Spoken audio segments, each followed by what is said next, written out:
एक ठाकुर जी के परम भक्त थे त्रिपुरदास, बहुत अच्छा चरित्र है उनका। तो त्रिपुरदास जी जो थे श्रीनाथ जी की गगदल बना के भेजते थे।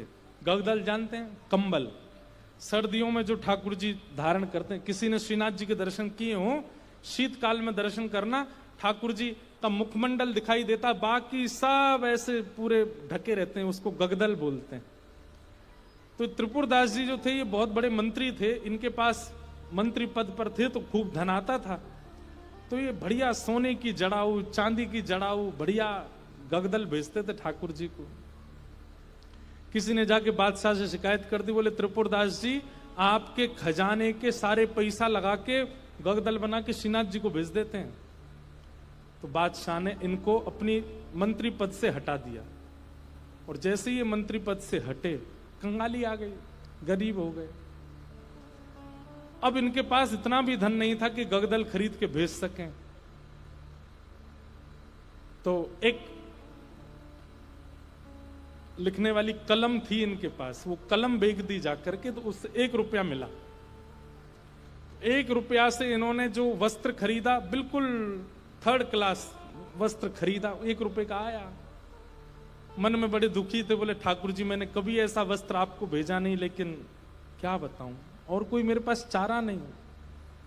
वो वस्त्र खरीद करके और उस पर प्रेम से हृदय से लगा के उस पर बढ़िया सुंदर कुछ रंग रोगन किया, जो जो उन पर उपस्थित था। थोड़े थोड़े इत्र बचे थे, इत्र लगा दिया और किसी के हाथ मंदिर भिजवा दिए। पहले तो हमेशा खुद जाते थे जब मंत्री थे, लेकिन अब मन में सोचे कि कहीं मैं ऐसी अवस्था में मंदिर गया, गुसाई जी ने अगर मुझे इस अवस्था में देखा तो वे कहीं मुझ पर कृपा करने के लिए धनराशि ना दे दें, इसलिए खुद नहीं गए, किसी के हाथों भिजवा दिया। गगदल नहीं बना पाए थे, चद्दर बनी थी, बस भिजवा दी। और कोई बात नहीं, ठाकुर जी समझेंगे मेरी परिस्थिति। शीतकाल का समय आया, यहां पर वो चद्दर जैसे ही पहुंची तो भंडारियों ने सोचा ये तो बिल्कुल सामान्य स्थिति की है, ये ठाकुर जी की सेवा में क्यों जावे, ऐसे ही रख दो इसको कहीं किनारे, किनारे में कहीं रख दी। शीतकाल प्रारंभ हुआ, जैसे ही ठाकुर जी को गगदल पहनाई, रात्रि में शयन करा करके गुसाई जी चले गए। रात भर गुसाई जी ठिठरते रहे, मुंह कांपते रहे, हाथ पर कांपते रहे। सुबह मंगला में जैसे ही दर्शन करने गए तो भीतर जाके जैसे ही ठाकुर जी को उठाया, ठाकुर जी के दांतों की आवाज आ रही थी, cut cut cut cut cut cut जोर से, और ठाकुर जी ठिठर रहे हैं जोर से। गुसाई जी बोले 5-5 गगदल पहना रखी हैं फिर भी ठिठर रहे हैं, अंगीठी जला के लाओ। अंगीठी जला करके ठाकुर जी के आगे हाथ सेक सेक के, कभी हाथ पे लगा मैं, कभी गालों पे लगा मैं, कभी गले पे लगा मैं। ठाकुर जी बोले जाड़ो लग रहा हो, बहुत जोड़ते जाड़ो लग रहा हो मुझे। गुसाई जी बोले जय जय। अंगीठी जला दी, 5-5 गगदल उड़ा दी, और गगदल लेके आओ। महाराज 10-10 गगदल, ठाकुर जी ढक गए पूरे रजाइयों में। 5-5 अंगीठी जला दी और ठाकुर जी हिल रहे हैं जोर से। और केवल नाटक कर रहे हो ऐसा नहीं, स्पर्श करने में बिल्कुल ऐसा लग रहा है जैसे मानो जैसे ठंडे पड़ गए हो ठाकुर जी। गुसाई जी तो इतनी चिंता में आ गए, क्या करें क्या करें क्या करें। अचानक गुसाई जी बोले 10-10 गगदल और 5-5 अंगीठी, फिर भी ठंडक नहीं जा रही, कोई लीला तो नहीं श्याम सुंदर की। ओहो, निश्चित ही किसी भक्त के द्वारा भेंट आई है और वो हमने पधराई नहीं है, इसीलिए ये सब हो रहा है। तुरंत गुसाई जी बोले किसी भक्त की भेंट आई थी क्या? क्या क्या भेंट आई बताओ। सब बताया, बोले ये भेंट आई है। पर एक बोला एक और आई है, वो पतली सी चद्दर आई है एक, उसका कपड़ा भी ऐसा हम भी नहीं पहने, वो रखी है किनारे। गुसाई जी बोले वही लेके आओ। लेकर के आए, सारे 10 के 10 गगदल हटाई, पतली सी बेकार से कपड़ा की वो चद्दर जैसे ही ठाकुर जी को उड़ाई, ठाकुर जी बोले पसीना आ गए मुंह, तो भैया मेरी सबरे जाड़ो चलो गो। अरे अंगीठी हटाओ, मुंह को बहुत जोर से गर्मी लग रही है। गुसाई जी बोले बलिहारी ठाकुर जी आपकी जय हो, आपको ना तो जाड़ा लगता है, ना भूख लगती है, ना प्यास लगती है, ना गर्मी लगती है। भक्त के द्वारा प्रस्तुत भाव स्वीकार करने के लिए सारे भाव प्रकट कर लेते हो। ऐसे हमारे ठाकुर जी। तो त्रिपुरदास की बेचारी की सामान्य सी चद्दर ओढ़ करके ठाकुर जी पसीना बहा रहे हैं अपने मुंह, इतनी जोर से गर्मी लगी आई मुंह। ऐसे हमारे ठाकुर जी। तो आप मत कीजिए, आप तो पवित्रता का भी ध्यान रखो, वर्णाश्रम धर्म का भी ध्यान रखो, सभ्यताओं का भी ध्यान रखो, वेद मर्यादाओं का भी पालन करो। ठाकुर जी को अवसर दीजिए। प्रेम आपका ऐसा हो कि ठाकुर जी नियम तोड़वाने की आज्ञा दें, अब श्रेष्ठता है। हरिराम व्यास जी जिन्होंने जुगल किशोर जी को प्रकट किया, ऐसे श्री हरिराम व्यास जी की बेटी का ब्याह था और अपनी बेटी के ब्याह में जितने ब्राह्मण आए, हरिराम व्यास जी अपनी बेटी के ब्याह से प्रसन्न नहीं थे। क्यों नहीं थे? कोई पिता अपने पुत्री के ब्याह से अप्रसन्न कैसे हो सकता है? लेकिन उनके मन में भाव था कि भाई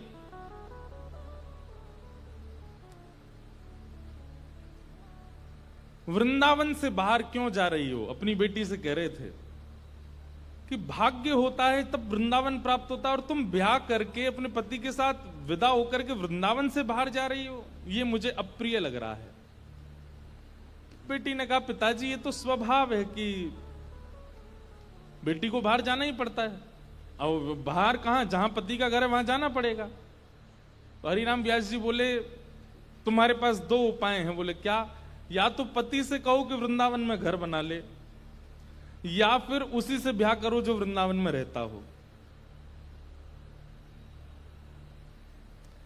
पुत्री बोली, पिताजी अब सब बातें हो चुकी हैं और हमें भी जिससे ब्याह हो रहा है वो हमको बड़ा प्रिय है, अब हो जाने दो ब्याह, ठीक है आते रहेंगे वृंदावन। तो इस बात से इतने नाराज हो गए हरिराम व्यास जी कि तुमको व्यक्ति विशेष प्रिय है।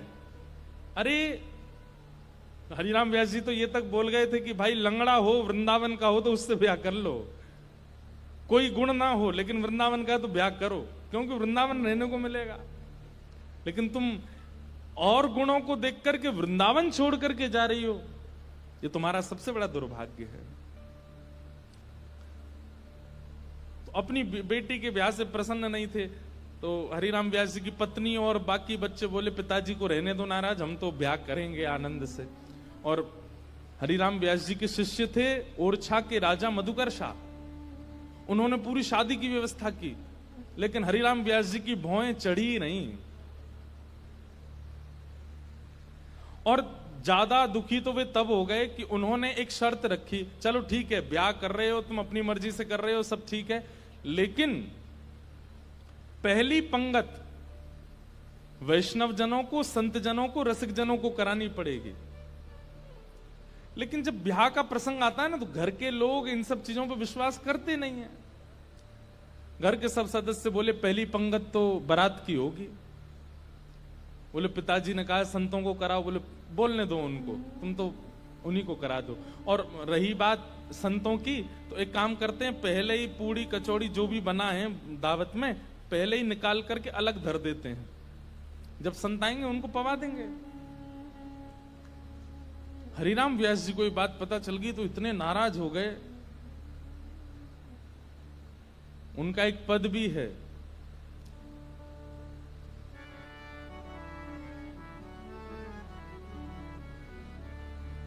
संतन सौ अधिक समधि प्यारे। बोले संत इतने प्रिय नहीं है, वो समधि बहुत ज्यादा अच्छा लगता है, उसको तो गरम गरम खवा रहे हैं और संतों के लिए अलग निकाल दिया है। बड़े नाराज हुए, बोले संतों का अपमान कर रहे हो। बेटी बोली, पिताजी मेरा ब्याह है, आप बिल्कुल खुश नहीं हो। बोले मुझे खुशी करानी है तो वृंदावन से बाहर मत जाओ। ब्राह्मण लोग आए जो ब्याह पढ़ा रहे थे, तो हरिराम व्यास जी बड़े विद्वान थे, तो ब्राह्मण आकर के बैठे, सबने बैठ करके हरिराम व्यास जी से वार्ता की। तो ब्राह्मण सब बोले, व्यास जी कोई अच्छी बात सुनाओ। तो हरिराम व्यास जी पद गाने लगे, वे मरे जिन मेरे घर ब्याह पड़वायो।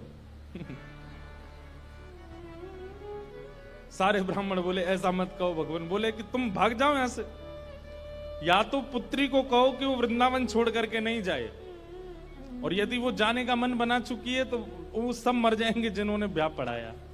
ब्राह्मण तो घबरा गए। फिर अंत में मधुकर शाह जो राजा थे ओरछा के, उन्होंने हरिराम व्यास जी को प्रणाम किया। बोले मैं जिम्मेवारी लेता हूं, आपके दामाद और बेटी बाहर नहीं जाएंगे, मैं यहीं घर बनवा दूंगा, वो यहीं रहेंगे। तब हरिराम व्यास जी प्रसन्न हुए। मतलब हम संसारी लोग हैं, हमारे लिए कई बार रिश्ते नातेदार ज्यादा हो जाते हैं, ठाकुर जी से ज्यादा हो जाते हैं। हमारे लिए कई बार दिखावा ज्यादा हो जाता है, कई बार सब प्रदर्शन में हम लोग ज्यादा चले जाते हैं, हमारे लिए भक्ति भाव कहीं पीछे छूट जाता है। पर वृंदावन को भजने वाले के लिए ठाकुर जी प्रधान है और कुछ प्रधान नहीं है। इसलिए वहां धर्म प्रधान नहीं है, प्रेम प्रधान है। एक भगवान के परम भक्त थे, नारायण दास उनका नाम था। बहुत ध्यान से सुनना। नारायण दास जी को भी वृंदावन से बहुत प्रेम था, और वृंदावन का प्रेम उन पर ऐसा चढ़ा कि वो गोपी भाव में रहने लगे। और कैसा गोपी भाव? श्रृंगार कर लेते, बिंदी लगा लेते, मांग में सिंदूर भर लेते, बड़े बड़े केश कर लिए थे, पैरों में नूपुर पहनते, हाथों में चूड़ियां पहनते और लहंगा पहन करके और बढ़िया सुंदर श्रृंगार करके किसी के सामने नहीं जाते थे। अपने गोपाल जी उनको तैयार करके, उनका श्रृंगार करके उनका भोग लगा के उनके सामने नाचते थे, अपने ठाकुर जी के आगे। और किसी को नहीं दिखाते थे, बस अपने ठाकुर जी को दर्शन कराते थे। नाचते थे, गाते थे, रिझाते थे, और फिर नाचते नाचते फिर प्रसादी सिद्ध करते, प्रसादी सिद्ध करके फिर राजभोग करा देते, व्यारू करा देते, कलेऊ करा देते, ठाकुर जी के अष्टाम लीला करते, अष्टयाम भोग धराते। लेकिन नृत्य और गायन ये दो सेवा नहीं छोड़ते थे। लेकिन धीरे धीरे वैष्णवों ने उनको देखना, ढूंढना शुरू कर दिया। लोग उनकी कुटिया में जाने लगे, तो वैष्णवों को तो वो बैठने देते थे। बोले आप सब तो ठाकुर जी के समान हो, आपके सामने तो मैं नाच सकता हूं। सब लोग इधर देखो, ध्यान से, आवाज आ रही है हमारी? नृत्य कर रहे थे। नृत्य की ख्याति ऐसी हुई कि एक बार एक बहुत श्रेष्ठ नृत्य करने वाला व्यक्ति आया, और उसको किसी ने कहा कि भाई हमारे यहां एक साधु हैं, वो किसी के आगे नृत्य नहीं करते, ठाकुर जी का, एक बार उनके नृत्य देख लो आप। तो बहुत बड़े नृत्य करने वाले ने जब उनका नृत्य देखा तो वो बोला कि महाराज, मैं बड़े बड़े दरबारों में जाकर के नृत्य करता हूं, ऐसा नृत्य मैंने आज तक नहीं देखा। सब लोगों ने कहा बोले भैया ये ठाकुर जी के लिए नृत्य करते हैं।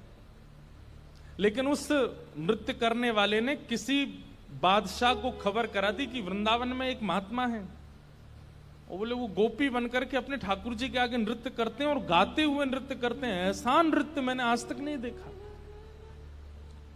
बादशाह के तो मन में आ गई कि मुझे उनका नृत्य देखना है। और प्राचीन काल के राजाओं के मन में आ जाए और वो ना मिले तो वो तो मारने तक आतुर हो जाते थे।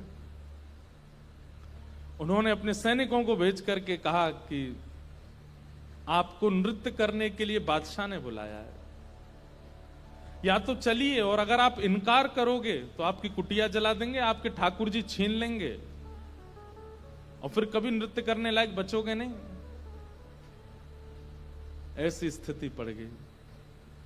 रोने लगे अपने ठाकुर जी के आगे, बोले नाथ मेरा नृत्य किसी और को रिझाने के लिए नहीं है, ये मैं कैसी स्थिति में आपने डाल दिया हूं। अगर जाता हूं तो मेरा नृत्य, मैं नृत्य को प्रसाद के रूप में प्रस्तुत करता हूं, वो झूठा हो जाएगा। कोई और अगर उसका आस्वादन करेगा तो वो फिर उच्छिष्ट हो जाएगा, और उच्छिष्ट वस्तु आपको कैसे पधराऊंगा दोबारा। और यदि नहीं जाता हूं तो कुटिया जला देंगे, आपको छीन लेंगे, राजा है ताकतवर है, उसके आगे मेरी चलेगी नहीं। रात भर रोते रहे अपने ठाकुर जी के आगे। इतने में ठाकुर जी स्वप्न में प्रकट हो गए। और स्वप्न में प्रकट होकर के ठाकुर जी बोले, तुमको वहां नृत्य करने में दिक्कत क्या है? बोले, मैं आपके सामने नृत्य करता हूं बस। तो बोले, हमको ले चलो, हमें वहां बैठा देना, हमें देखते देखते नाच लेना, राजा को भूल जाना। तब वो कहते हैं, बोले कि महाराज वो स्थान आपके लायक नहीं है, वो राजा है, वो मांस भी खाता है, मदिरा भी पीता है, ना जाने कैसे कैसे उसके आचरण है, उसका स्थान कैसा है, वहां पर नृत्यांगनाएं आती हैं, ना जाने कैसे कैसे वहां पर व्यवहार होते हैं, वहां मैं अपने ठाकुर जी को लेके नहीं जाऊंगा। ये वैष्णव का स्वरूप होता है, वो अपने ठाकुर जी के आगे प्रदर्शन को आगे नहीं करता, वो अपने ठाकुर जी की सेवा के आगे एक बार को बड़े से बड़े उत्सवों का त्याग कर देगा, बड़े से बड़े उपाधियों का त्याग कर देगा, लेकिन अपने ठाकुर जी को ऐसे ही कहीं बेक नहीं देता है। बोले, ये तो नहीं चलेगा, आपको लेके तो नहीं जाऊंगा मैं।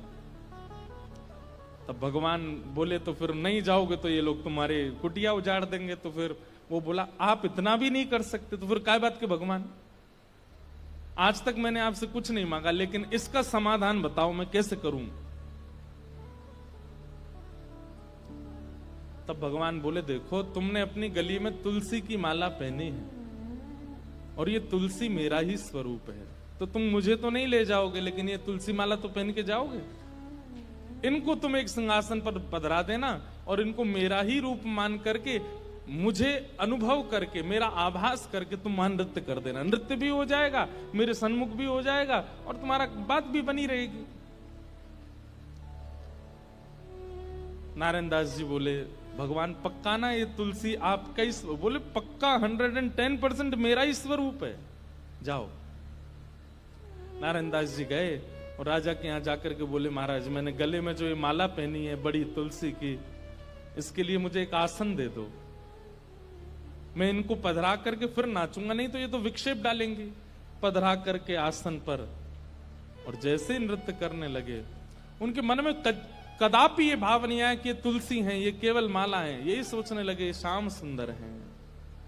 श्याम सुंदर विचार करके जब घूमने लगे नृत्य करते करते, तो हर घूमने के बाद एक बार देखते, और जब द्रुत गति से घूमने लगे, चक्र लेने लगे, लेते लेते लेते उनको वहां तुलसी नहीं, साक्षात सचल त्रिभंग लली श्याम सुंदर दिखने लगे। आज तक अपनी कुटिया में नृत्य किया था तो कभी ठाकुर जी ऐसे प्रत्यक्ष प्रकट नहीं हुए, लेकिन आज उस दरबार में ठाकुर जी प्रत्यक्ष प्रकट हो गए। क्यों? उनकी भावना से रीझ करके ठाकुर जी प्रकट हो गए, और जैसे ही ठाकुर जी प्रकट हुए, वो चक्र लेते लेते लेते लेते लेते वहीं उन्होंने प्राण त्याग दिए और ठाकुर जी में विलीन हो गए। नारायण दास कहने का अभिप्राय क्या? वृंदावनियों को और वृंदावन भजने वालों को कई बार व्यवहार प्रधान नहीं होता, उनके लिए धर्म प्रधान नहीं है, उनके लिए अर्थ प्रधान नहीं है, उनके लिए काम प्रधान नहीं है, उनके लिए मोक्ष भी प्रधान नहीं है, उनके लिए केवल प्रेम प्रधान है। हमारे आप लोग जाएंगे तो आप क्या कहेंगे, कहां जा रहे हो? बोले, बरसाने जा रहे हैं, राधा रानी का दर्शन करने। लेकिन अगर कोर ब्रजवासी से पूछोगे कहां जा रहे हो, बोले बरसानो जा रहे हैं लाडली जी को दर्शन करवे। क्या बोलेंगे? लाडली जी। क्यों? प्रेम प्रधान हो जाता है, वहां पर भगवत तत्व की बात नहीं करते। कोर वृंदावनवासी से पूछोगे, आपसे पूछे कहां जाओ, राधा रमन जी दर्शन करने जा रहे हैं, पर बिल्कुल वृंदावनवासी होगा तो बोलेगो श्री लालजू को दर्शन करवे जा रहे हैं। और एक और बात बताऊं, और ज्यादा उपासक वृंदावन के, वो क्या बोलेंगे? श्री जी को दर्शन करवे जा रहे हैं। श्री जी, हमारे वृंदावन में ठाकुर जी को भी श्री जी बोलते हैं, किशोरी जी को भी श्री जी, ठाकुर जी को भी श्री जी। श्री जी बोलते हैं तो समझो युगल का नाम बोला गया है, अकेली किशोरी जी नहीं है श्री जी। श्री जी माने ठाकुर जी और किशोरी जी दोनों। श्री माने राधा रानी और जी कौन है? बोले लाल जी, श्री जी। वृंदावन में प्रेम प्रधान है, धर्म अर्थ काम और मोक्ष नहीं है।